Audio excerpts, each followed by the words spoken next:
Assalamualaikum warahmatullahi wabarakatuh. Saya Dini Bersaman. Saya akan mempresentasikan tentang hipotesis, proporsi dua sampel, dan varians data tunggal. Ini merupakan video yang saya buat untuk memenuhi tugas statistika yang diampu oleh Bu Ira, di mana kami diminta untuk membuat video presentasi tentang dua materi itu, yaitu proporsi dan varians. Oke, untuk menghabiskan waktu langsung saja.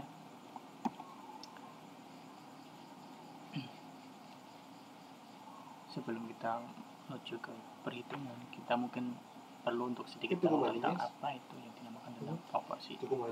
Nah, proporsi itu merupakan salah satu bentuk hipotesis temu didelok ngene HP to su bajingan iki lho ditangis. Montong itu didelok sik to. Gak ono kabeh su. Bobol. Didasarkan atas informasi sampelnya. Jadi sebelumnya sampelnya harus sudah ketahui dulu ya. Nah, nanti hipotesis satu proporsi yang akan jadi kita fokuskan untuk dua proporsi nanti ke proporsi kita skip saja. Oh, matane ngembani wis ono. Semenit tok, Cuk. Ono nih, Cuk. Sini yang kabeh lha mbok sumpah to. Adalah pagering nih lho. Merupakan rumus dan simbol proporsi. Di mana untuk proporsi dua sampel itu kita menggunakan pitu. Tak kirim songo kok. Pitu. Proporsi kejadian secara keseluruhan ke beberapa kelompok, dan ini merupakan tidak terjadinya kebalikan dari pending dan ini Z merupakan proporsi yang dicari. Terus X adalah kejadian. Nah, untuk lebih jelasnya langsung saja kita menuju ke materinya. Dua arah kita skip. Nah, satu arah saja. Ini merupakan contoh soal tentang uji proporsi. Saya bacakan. Dua orang karyawan baru perakit komputer A dan B masing-masing telah bekerja selama 10 dan 12 bulan di sebuah perusahaan IT.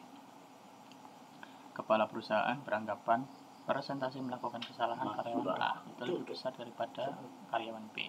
Untuk menguji hipotesis tersebut, diambil sampel sebanyak 50 unit komputer yang dirakit oleh karyawan A dan 60 komputer oleh karyawan B. Dari sampel tersebut, karyawan A membuat 15% kesalahan dan karyawan B itu membuat 12% kesalahan. Lalu, apakah klaim kepala perusahaan tersebut benar adanya? Nah, jadi di sini intinya adalah kita ingin membuktikan apakah ucapan dari si kepala perusahaan itu benar atau tidak, yang mengatakan bahwasanya si A itu lebih banyak melakukan kesalahan daripada si B. Nah, ujilah dengan derajat kebebasan 5%. Oke. Untuk menghitung hipotesis, rumusnya adalah H0 banding P1 sama dengan P2. Nah, P1 itu merupakan presentasi kesalahan karyawan A, dan P2 adalah kesalahan karyawan A dan B. Oke, derajat kebebasannya adalah 5%, di mana alfa adalah 1,65 satu arah. Di arah kritis H0 ditolak jika Z itu lebih besar daripada 1,65. Jadi kalau si A itu nilainya itu lebih besar daripada daripada derajat kebebasan yaitu 1,65, maka klaim dari si kepala perusahaan itu dianggap batal atau tidak bisa diterima. Nah, kalau Z-nya ini lebih kecil daripada 1,65, maka apa yang diucapkan oleh si kepala perusahaan itu benar. Tentu saja diketahui X1 15%, yang mana jika didesimalkan menjadi 0,15%, 15 dengan N1 sama dengan 50 unit, X2 sama dengan 12%, dan dengan N2 nya adalah 60 unit. Ini data milik si karyawan B dan ini data milik si karyawan A. Oke, langsung saja tentukan nilai P dan Q dengan persamaan berikut. Jadi untuk menghitung banyaknya jumlah kejadian benar itu adalah menggunakan ini, dan ini adalah kebalikannya.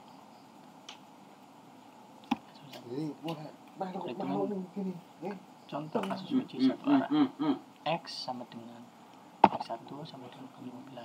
Tadi datanya sudah ketahui ya. P dan Q itu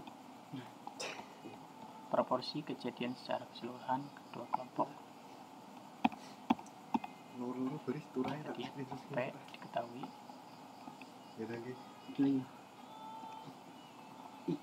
bahwasanya dihasilkan proporsi kejadian seluruh kelompok itu adalah 0,0004. Nah, sedangkan proporsi tidak terjadinya keseluruhan data kelompok itu 0,997. Langsung kita masukkan nilai Z.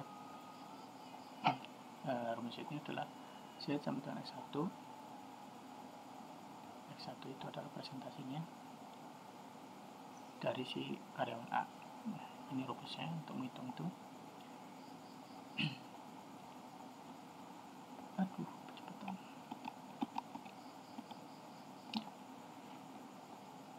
Dihasilkan Z 0,337.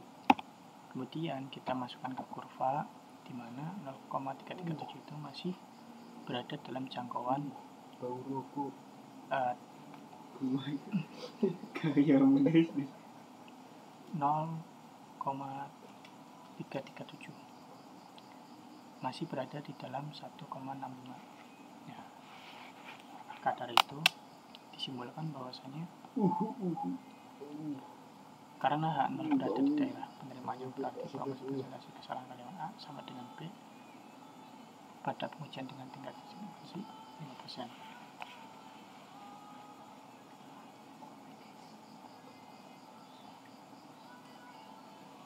Dari hal ini bisa disimpulkan bahwasanya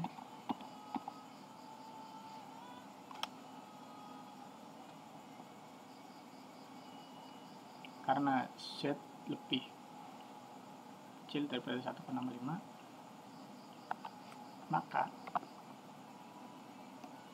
klaim dari si kepala perusahaan itu bisa dianggap benar.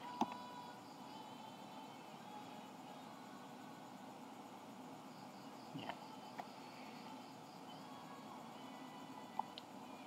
Seperti itu. Ini adalah rumus varians data tunggal.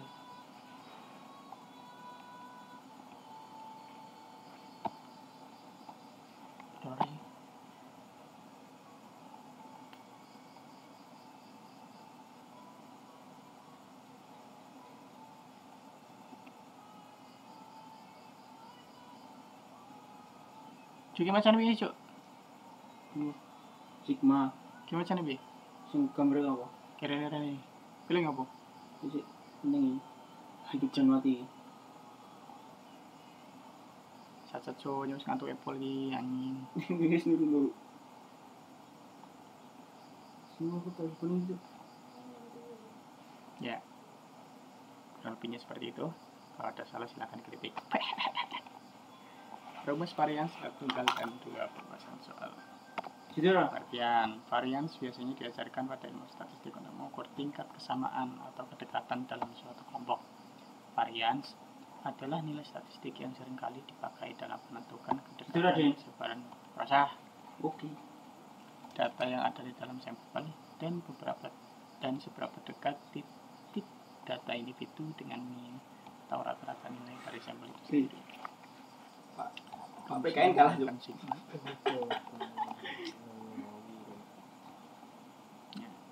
S2 itu merupakan varians X1 nilai X ke I X ini nilai rata-rata data.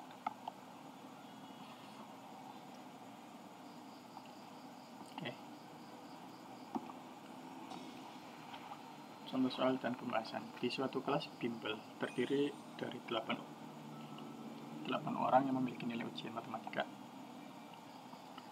sebesar 65, 55, dan seterusnya. Pembahasan: menghitung nilai rata-rata dari nilai data yang ada. Nilai rata-rata sama dengan jumlah dari nilai setiap yang ada dalam kumpulan data dibagi dengan jumlah data tersebut. Nah, di sini nilainya adalah sekian dibagi dengan jumlahnya sendiri, yaitu 8. Di sini ada 8-nya 1, 2, 3, 4, 5, 6, 7, 8. Memang sudah disebutkan di sini. Dihasilkan rata-ratanya adalah 75. Ya. Oke.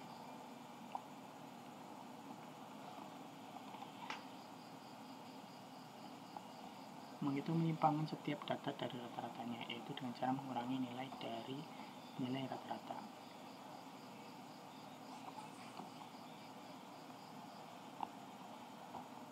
Sigma X1 kurangi X2 per 2 sama dengan 65. Ya, ini sudah dimasukkan. Terus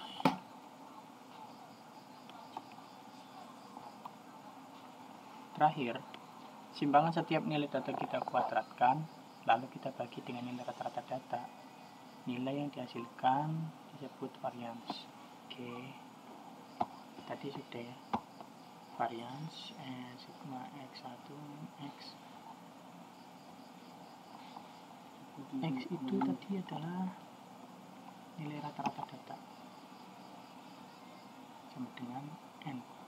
Lalu jumlah datanya dihasilkan 700 bagi 8.